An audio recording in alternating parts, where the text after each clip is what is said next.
we fulfill our promise to bring drastic reform to our educational system and bring common sense back to our classroom. A strong education system leads to a strong economy and a strong state. Now, this is where you would expect the governor of Louisiana to say that he's going to ensure that each child in Louisiana has the opportunity to be able to learn and grow as any other child in Louisiana.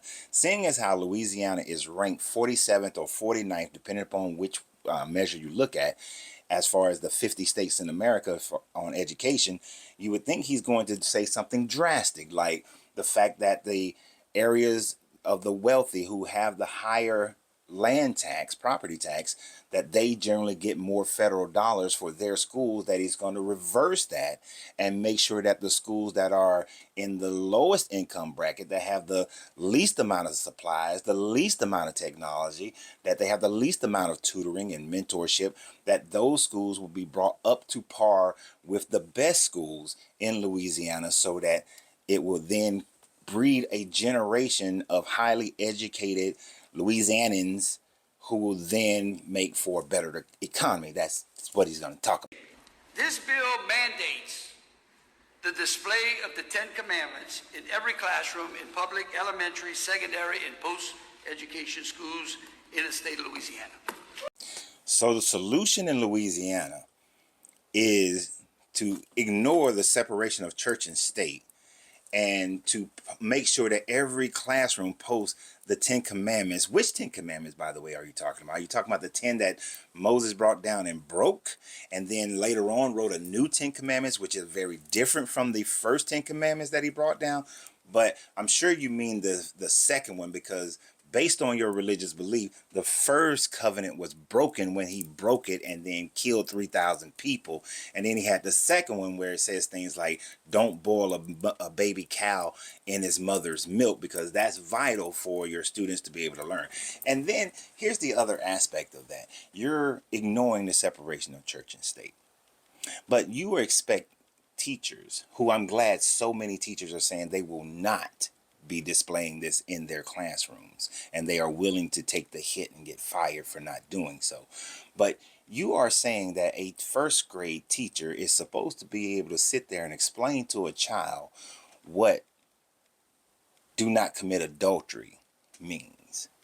That they're supposed to sit there and make sure that the child understands that committing adultery is a person having sex with another person's wife, a man having sex with another person's wife, or a woman having sex with another man's husband. That you expect the first grade teacher to explain that.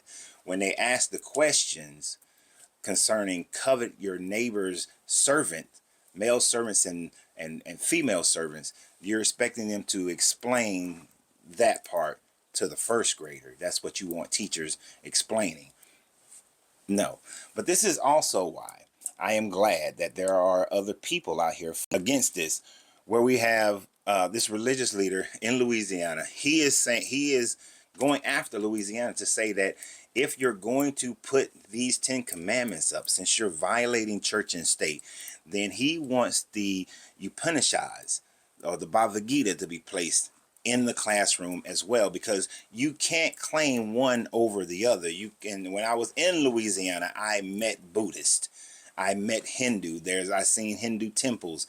So if you're going to make this a violation of church and state, Louisiana, then this person should. And I recommend that everyone of every differing religious belief, that you push for it. And if you want it, and if they would truly wanted something up there, this is what they would. This would be the most inclusive poster and the best poster that he could put up there, because this is suggesting and saying that all religions have a commonality of the golden rule, and you're equally representing everyone.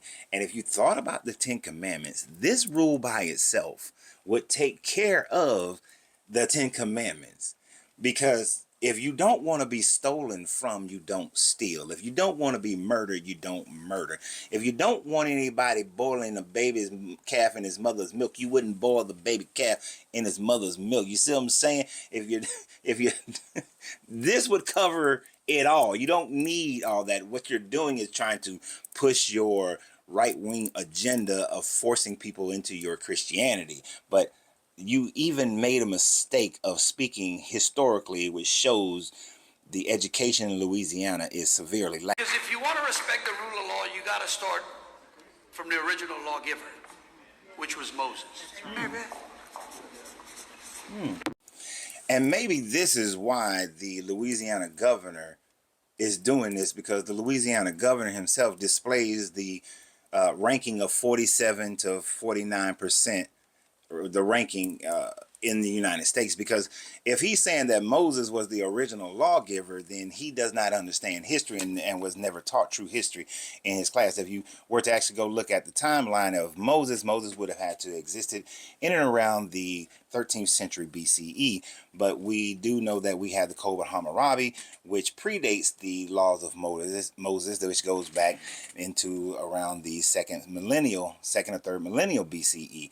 But even before that, we had Emperor Sargon, who administrated different laws as well. And so we also have the 42 Confessions of Mayat, which is a system of laws that you can find the overwhelming majority of the 10 Commandments located within the 42 Confessions of Mayat. And those goes into the Kemetic system, which dates back till around the 4th and 5th century, 5th millennial BCE, which predates there ever being the mentioning of an Israelite in itself. So therefore, just in that community, in the Levant area, the Mediterranean area, we can see that people had civilization and laws that predates Moses. But we can also look at the Asian history, we can look at the African history, the South American history, North American, Central American history, and see that there were law-abiding civilizations that had laws for governing their communities long before there ever was a Moses. But we see why now Louisiana is 47 in the ranking. This is completely a travesty and a walking all over the graves of the very founding fathers to which they claim to support.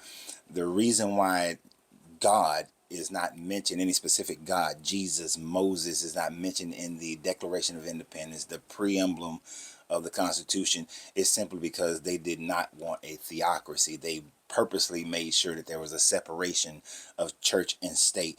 It wasn't the intent of the very people that they are claiming to be following to force Christianity on anybody. Because if you remember, this country initially began its formation by Europeans from Puritans who came over trying to escape the forced Anglican religion that King Henry, I believe, Charles, whatever them kings are, I forget which name it was at the time frame. King George, sorry. That King George now was trying to force. And so the Puritans came. Now that would have been before King George, now that I think about it. But anyway, y'all get my point. But the Puritans and the Pilgrims and all these people came because they were facing religious persecution in Europe, and they came to a place where they believed that they wanted to have religious freedom. And then so too did many other people from Europe come to America because they were looking for religious freedom. Now, of course, that vision has gotten twisted, and religion has been forced on a group of people once they came here, and forced on the indigenous people. But we must not allow for history to repeat itself and the forcing of religion on people, because everyone has a right to be able to believe in who they choose to believe in and choose not to believe in at all. And it should not be forced upon kids to have to view something that is a obvious religious connotation, something that is forcing them to think that that is the appropriate thing, because if a teacher puts it up, then a child sees it as the authority, and therefore it should not be placed in the schools. And that is the parents' responsibility to determine whether or not they're going to force religion down their children's throat or allow that child to grow and think critically and consciously for themselves.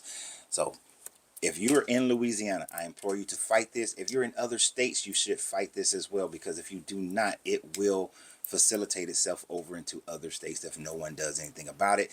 Just like how Florida is changing the African American history and slavery in America, now Virginia is trying to do the same thing. So all you guys got to always remember, you have to free yourself to be yourself, because your greatness is non-negotiable. Good journey, good vibration, and you always got to keep fighting.